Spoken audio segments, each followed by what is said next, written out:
शाहिदा इदरीस 61 साल की शाहिदा साल 2000 में पाकिस्तान से भारत आई। उनकी शादी उनके मामा इदरीस खान से हुई थी। 23 साल से शाहिदा पंजाब में रह रही हैं, लॉन्ग टर्म वीजा पर, और 2-3 साल में एक बार पाकिस्तान जाकर अपने परिवार से मिलाती है। लेकिन अब शाहिदा के सामने एक बड़ी चुनौती है, या तो वो पाकिस्तान लौट जाएं, जहां से वो शायद कभी वापस भारत नहीं आ पाएंगी, या फिर भारत में ही रहने का फैसला कर ले और शायद अपने भाई बहनों से फिर कभी ना मिले। शाहिदा ने अब भारत में रहने का फैसला किया है। ये कहानी इकलौती शाहिदा की नहीं है, ऐसी सैकड़ों महिलाएं हैं जिनकी शादी पाकिस्तान से भारत में हुई है, जिनके पास नागरिकता तो पाकिस्तान की है और लॉन्ग टर्म वीजा लेकर भारत में रह रही हैं। ऐसी महिलाओं के सामने अब वापस लौट जाने की बड़ी परेशानियां खड़ी हुई है। भारत और पाकिस्तान के बीच आज भले ही बॉर्डर है, भले ही दशकों से दोनों देश तनाव में चल रहे हैं, लेकिन दोनों देशों के बीच की रिश्तेदारी खत्म नहीं हुई है। आज भी हर साल दर्जनों लोग पाकिस्तान से या तो बहुएं लाते हैं या अपनी बेटी वहां बिहाते हैं। जम्मू कश्मीर, पंजाब, राजस्थान, कर्नाटक, ऐसे कई राज्य हैं जहां सीमा के उस पार शादियां होती है। इस वीडियो में बात भारत और पाकिस्तान के बीच होने वाली शादियों की। हर साल दोनों देशों के बीच कितनी शादियां होती है, दोनों देशों के बीच जब रिश्ते इतने तनावपूर्ण होते हैं, फिर भी क्यों लोग बॉर्डर के पार शादियां करते हैं, और इन शादियों के लिए दोनों देशों में क्या नियम है, किस तरह के वीजा या दूसरे डॉक्यूमेंट्स का प्रावधान है, जानते हैं इस वीडियो में। हेलो, मेरा नाम हिमांशु है और आप देख रहे हैं खबर गांव।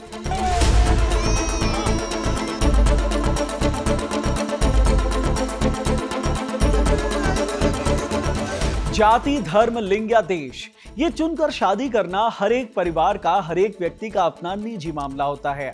लेकिन आमतौर पर लोग ऐसी जगहों पर शादियां करने से कतराते हैं जहां से उस इलाके की या उनकी दुश्मनी होती है। ये सिर्फ किसी देश की बात नहीं है, गांव-गांव की आपस में दुश्मनी होती है। कुछ गांव के लोग किसी स्पेसिफिक दिशा की ओर भी शादी नहीं करते हैं, सबकी अपनी प्रायोरिटी होती है।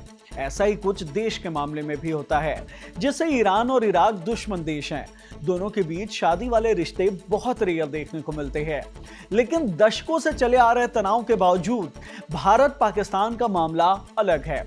1947 के बंटवारे के बाद तनाव कभी बढ़े कभी कम हुए, रिश्ते सामान्य तो कभी नहीं हो सके, लेकिन दोनों देशों के बीच शादियां होती रही हैं। पहलगाम अटैक के बाद भारत सरकार ने पाकिस्तानी नागरिकों को वापस लौट जाने का नोटिस जारी किया, जिसके बाद इस तरह की शादी करने वालों के बीच अस्पष्टता आ गई है। वैसे तो दोनों देशों के बीच सालाना कितनी शादियां होती है, इसका कोई ठोस डेटा मौजूद नहीं है, लेकिन कुछ रिपोर्ट्स के मुताबिक हर साल ऐसी सैकड़ों शादियां होती है। जम्मू कश्मीर, राजस्थान, पंजाब और गुजरात के बॉर्डर इलाकों में खासकर सबसे ज्यादा शादियां होती हैं। हिंदुस्तान टाइम्स की एक रिपोर्ट के मुताबिक राजस्थान के पश्चिमी हिस्से, खासकर जैसलमेर और बाड़मेर में हर साल करीब 200 क्रॉस बॉर्डर शादियां होती है। कश्मीर और गुजरात के सीमावर्ती इलाकों में भी यही हालात है। भले ही शादी करने का चॉइस पूरी तरह से पर्सनल होता है, लेकिन मन में सवाल तो जरूर आता है कि इतना तनाव होने के बावजूद बॉर्डर पार शादियां क्यों की जाती है। इसके कई कारण है। पहला तो है बंटवारे से पहले की रिश्तेदारियां। बंटवारा 1947 में हुआ है, उससे पहले कई गांव एक हुआ करते थे। बंटवारे के बाद आधे उधर गए, आधे इधर रह गए, लेकिन रिश्तेदारियां बनी रही। पूरी तरह से बाड़बंदी हुए भी ज्यादा वक्त नहीं हुआ है। ऐसे में अपनी पुरानी परंपराओं और रिश्तेदारियों को बनाए रखने के लिए लोग बॉर्डर पार जाकर शादियां करते हैं। दूसरा कारण है लैंग्वेज और कल्चरल सिमिलैरिटी। राजस्थान, पंजाब, कश्मीर और सिंध जैसे बॉर्डर इलाकों में भाषा और कल्चर दोनों एक जैसे हैं। पहनावा, खानपान, रीति रिवाज काफी हद तक एक दूसरे से मेल खाते हैं, इसलिए लोग आसानी से एक दूसरे से जुड़ पाते हैं और बॉर्डर पार शादियां कर लेते हैं। तीसरा कारण है पुरानी सामुदायिक परंपराएं। मुस्लिम, हिंदू और सिख तीनों में ऐसे कई समुदाय हैं जो अपने ही समुदाय में शादियां करने को प्राथमिकता देते हैं। बंटवारा भले ही हो गया है, बीच में बॉर्डर भले ही खिंच गई है, लेकिन आज भी लोग अपने ही समुदाय में शादियां करते हैं और इसी सिलसिले में कभी कभी बॉर्डर पार शादियां तय हो जाती हैं। चौथा कारण है व्यापारिक और सामाजिक मेलजोल। बॉर्डर इलाके के लोग अक्सर एक दूसरे के साथ बिजनेस किया करते हैं। धार्मिक यात्राएं भी होती हैं। ऐसे मौकों पर लोगों के बीच मेल मिलाप बढ़ता है, जो कभी कभी रिश्तेदारियों में बदल जाती है। और पांचवा कारण है सोशल मीडिया का इम्पैक्ट। हालांकि सोशल मीडिया के जरिए रिश्तेदारी जोड़ने के किस्से काफी कम है, जैसे कि सीमा हैदर का मामला, लेकिन ऐसे मामले आए दिन आते रहते हैं जिसमें ऑनलाइन बातचीत शुरू होती है और लोग बॉर्डर पार जाकर शादियां कर लेते हैं। यहां तक हमने शादी के कारणों के बारे में तो समझ लिया है। अब ये समझते हैं कि शादी के पीछे जो डॉक्यूमेंटेशन होता है, कौन सा वीजा मिलता है, उसका प्रोसेस क्या होता है, ये समझते हैं। जब भी कोई पाकिस्तानी नागरिक किसी इंडियन से शादी करता है तो उसे यहाँ रहने के लिए विशेष वीजा दिया जाता है, लेकिन इसका प्रोसेस आसान नहीं है। सबसे पहले एक्स वीजा जारी होता है, जो पति पत्नी और करीबी रिश्तेदारों के लिए होता है। ये वीजा पहली बार 6 महीने से 1 साल के लिए मिलता है और बाद में रिन्यू होता रहता है, जब तक नागरिकता की प्रक्रिया पूरी नहीं हो जाती। इस वीजा के लिए शादी का रजिस्ट्रेशन और पुलिस वेरिफिकेशन जरूरी होता है। कुछ मामलों में खासकर जब पाकिस्तानी नागरिक हिंदू, सिख, जैन, बौद्ध, ईसाई या पारसी समुदाय से होता है तो LTV यानी लॉन्ग टर्म वीजा भी दिया जाता है। शादी के बाद भारतीय नागरिकता के लिए आवेदन किया जा सकता है, लेकिन इसके लिए कुछ शर्त हैं। मसलन कम से कम 7 साल तक भारत में रहना जरूरी है। पाकिस्तानी नागरिकों के मामले में सुरक्षा जांच बहुत सख्त होती है। एक और नियम है कि पाकिस्तानी मूल की महिला को उसी शहर का वीजा मिलता है जहां उसका पति या ससुराल है। अगर उसे कहीं और जाना है तो इसके लिए पुलिस से अनुमति लेनी पड़ती है। लेकिन ऐसा सिर्फ पाकिस्तानियों के साथ क्यों किया जाता है? इसका कारण है पाकिस्तानी खुफिया एजेंसी ISI की पुरानी हरकतें। ISI ने कई बार हनी ट्रैप या फर्जी शादियों के जरिए भारत में जासूसी की कोशिश की है। राजस्थान और पंजाब के बॉर्डर इलाकों में ऐसे कई मामले सामने आए हैं जहां पाकिस्तानी महिलाएं भारतीय पुरुषों से शादी करके भारत आ गईं और बाद में उन पर जासूसी के आरोप लगे। इसलिए वीजा आसानी से नहीं मिलता, और अगर मिल भी जाए तो RNAW या अन्य सैन्य खुफिया एजेंसियां इसकी कड़ी निगरानी रखती है। शादियों के अलावा भी पाकिस्तानी नागरिक भारत आते रहे हैं, जिसके लिए कुछ अलग अलग तरीके के वीजा प्रोग्राम्स मौजूद हैं। पहला तो है विजिटर वीजा। भारत में अभी पाकिस्तानी नागरिकों के लिए टूरिस्ट वीजा नहीं होता, उन्हें विजिटर वीजा ही दिया जाता है। इसके लिए रिश्तेदारों का पता और दूसरे दस्तावेज देने होते हैं। दूसरा होता है लॉन्ग टर्म वीजा। ये वीजा पाकिस्तान, बांग्लादेश और अफगानिस्तान के अल्पसंख्यक समुदायों के लिए होता है जो भारत की नागरिकता चाहते हैं। अगर कोई मुस्लिम महिला भी भारत में शादी करके आती है तो कई मौकों पर उन्हें भी ये वीजा दे दिया जाता है। तीसरा है मेडिकल वीजा। भारत अपनी सस्ती हेल्थ सेवाओं के लिए काफी मशहूर है। पाकिस्तान, अफगानिस्तान समेत मिडिल ईस्ट के कई देश, अफ्रीकी देश के लोग भारत आते हैं स्वास्थ्य सेवाएं लेने। यहां तक कि hair transplant, plastic surgery, eye surgery जैसे ट्रीटमेंट के लिए भी अमेरिकी लोग भी भारत की यात्रा करते हैं। ऐसे लोगों को मेडिकल वीजा दिया जाता है। पाकिस्तान के लोग भी बड़ी संख्या में मेडिकल वीजा लेकर इलाज कराने भारत आते हैं। चौथा है तीर्थ यात्रा का वीजा। ये भारत पाकिस्तान के बीच एक द्विपक्षीय समझौता है। पाकिस्तान में मौजूद हिंगलाज माता मंदिर, कटास राज शिव मंदिर में बड़ी संख्या में हिंदू तीर्थयात्री दर्शन के लिए जाते रहते हैं।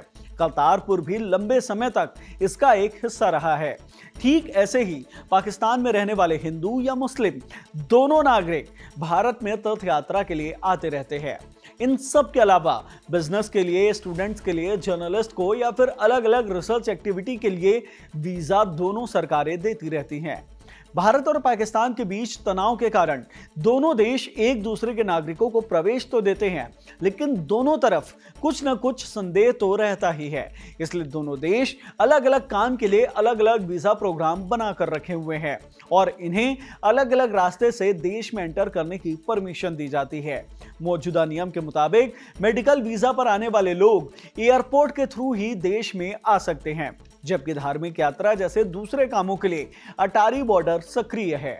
बता दें, भारत पाकिस्तान के बीच करीब 10 बॉर्डर गेट्स मौजूद हैं, लेकिन अभी सिर्फ अटारी बॉर्डर और करतारपुर कॉरिडोर वाला बॉर्डर ही सक्रिय है।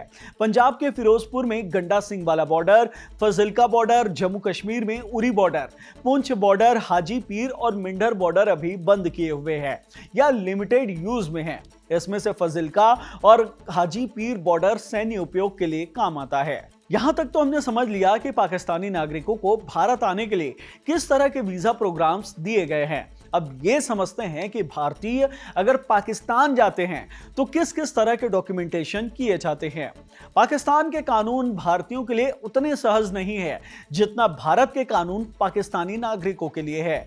भारतीय नागरिकों को भी पाकिस्तान जाने के लिए सिटी स्पेसिफिक वीजा लेना पड़ता है। उन्हें यह बताना होता है कि वो किन किन शहरों में जाएंगे और इमिग्रेशन अधिकारी केवल उन्हीं शहरों के लिए अनुमति देते हैं। मिसाल के तौर पर अगर किसी को लाहौर, इस्लामाबाद और कराची के लिए वीजा मिलता है तो वो पेशावर या सियालकोट नहीं जा सकता। ऐसा करने पर उसे फॉरेनर्स एक्ट के तहत गिरफ्तार किया जा सकता है। पाकिस्तान सरकार देश के कई इलाकों को संवेदनशील मानती है जहां भारतीयों को जाने की परमिशन नहीं दी जाती है। दूसरी ओर पाकिस्तानी नागरिकों को भारत में हाई रिस्क श्रेणी में रखा जाता है। उनका देश के अंदर ट्रैवल लिमिटेड और ऑब्जर्वेशन में होता है। वीजा प्रोसेस भी काफी कठिन होता है और कई लेयर्स की जांच के बाद स्वीकृति दी जाती है। इसलिए कई लोग एंट्री के लिए अवैध रास्ते की तलाश करते हैं। बॉलीवुड में ऐसी कई फिल्में बनी हैं जो भारत पाकिस्तान बॉर्डर के बीच होने वाली इलीगल क्रॉसिंग को दर्शाती है। हालांकि अब दोनों देशों का दावा है कि बॉर्डर से इलीगल ट्रेसपासिंग पूरी तरीके से बंद हो चुकी है। वैसे बॉर्डर के अलावा भी कुछ और रास्ते बताए जाते हैं, जैसे कि नेपाल भारत बॉर्डर। हाल ही में पाकिस्तान से भारत आई सीमा हैदर ने भी देश में घुसने के लिए इसी रास्ते का सहारा लिया था। वो पाकिस्तान से पहले दुबई गईं, दुबई से नेपाल के रास्ते काठमांडू आईं और फिर वहां से भारत की सीमा में एंटर कर गईं। अप्रैल 2024 में यूपी एटीएस ने 2 पाकिस्तानी नागरिकों को नेपाल के रास्ते अवैध रूप से भारत में प्रवेश करने के आरोप में गिरफ्तार किया था। जांच में पता चला कि वो आईएसआई की मदद से आतंकी गतिविधि की योजना बना रहे थे। इसके अलावा आतंकवादियों और हथियारों की तस्करी के लिए सुरंगों का इस्तेमाल भी होता रहा है। 1910 के दशक से अब तक दोनों देश की सीमाओं में 10 से ज्यादा सुरंगें मिल चुकी हैं, जिनमें से ज्यादातर पंजाब और जम्मू कश्मीर में थी। एक और तरीका है, कुछ लोग वैध दस्तावेजों के साथ भारत आते हैं लेकिन वीजा खत्म होने के बाद भी यहीं रुक जाते हैं। वो अपनी असली पहचान बदल लेते हैं या फिर अपनी रहने की जगह बदलते रहते हैं। ऐसे मामलों को पकड़ना थोड़ा मुश्किल होता है। कुल मिलाकर भारत और पाकिस्तान के बीच शादियां और रिश्ते सामाजिक और सांस्कृतिक समानताओं के कारण बने रहे हैं, लेकिन दोनों देशों के बीच तनाव और सुरक्षा चिंताओं ने इन रिश्तों को जटिल बना दिया है। पहलगाम हमले जैसे घटनाक्रम इन रिश्तों पर और सवाल उठाते हैं, जिससे दोनों देशों के बीच आवाजाही और सख्त हो जाती है। इस वीडियो में इतना ही। वीडियो पसंद आई हो तो इसे लाइक करें, शेयर करें। हमारे चैनल खबरगांव को जरूर सब्सक्राइब करें। धन्यवाद।